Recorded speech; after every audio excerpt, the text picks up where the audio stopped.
नमस्ते बच्चों, आज हम आपको कामचोर गधे की कहानी सुना रहे हैं। आइए सुनते हैं ये कहानी। एक आदमी के पास एक गधा था। वह गधा बहुत आलसी था। एक दिन उसके मालिक ने बाजार जाकर कुछ नमक बेचने की सोची। वह अपने गधे के पीठ पर नमक का एक बोरा रखकर बाजार की ओर चल पड़ा। जैसे ही वे दोनों रास्ते में नदी को पार करने लगे कि अचानक गधे का पैर फिसल गया और वह नदी में गिर पड़ा। गधे को चोट तो नहीं लगी, पर खड़े होने पर उसे ऐसा लगा कि उसकी पीठ पर रखे नमक के बोरे का बोझ कम हो गया। दूसरे दिन गधा फिर से कुछ नमक से भरा बोरा लेकर चल दिया। अब वह जानता था कि उसको क्या करना है। गधे को अब अपने पीठ पर लदा बोझ हल्का करना था। इसलिए जब गधा और उसका मालिक नदी पार करने लगे, तो गधा फिर से नदी में फिसलकर गिर पड़ा।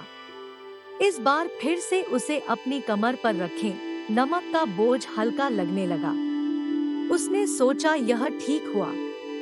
गधे के मालिक ने उसकी यह चाल पहचान ली। उसको बहुत क्रोध आया क्योंकि उसके नमक के बोरे में से सारा नमक बह गया था। उसने गधे को सबक सिखाना चाहा। तीसरे दिन गधे के मालिक गधे की पीठ पर रुई से भरा बोरा रखकर बाजार चल पड़ा। गधे ने सोचा कि फिर से उसको अपनी चाल चलनी चाहिए। जब वे दोनों नदी पार करने लगे, तो गधा फिर से जानबूझकर नदी में फिसल गया ताकि उसकी कमर पर रखा बोझ हल्का हो जाए। परंतु अब की बार ऐसा नहीं हुआ। उसकी कमर पर रखा बोझ और भारी हो गया।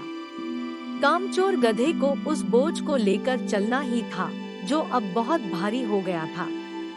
जब गधा जानबूझकर पानी में फिसला था, वास्तव में गधे की कमर पर बोरे में भरी रुई ने अपने अंदर पानी सोख लिया था। अब गधे को वह बोझ लेकर ही चलना था। कहानी की सीख। यदि हम आलस के कारण काम को टालते हैं, तो हम और भी अधिक परेशानी या संकट में फंस सकते हैं। अगर आपको यह कहानी पसंद आई हो तो कृपया लाइक करें और अपने दोस्तों के साथ शेयर करें। और ऐसी ही मजेदार कहानियों के लिए हमारे चैनल को सब्सक्राइब करना न भूलें।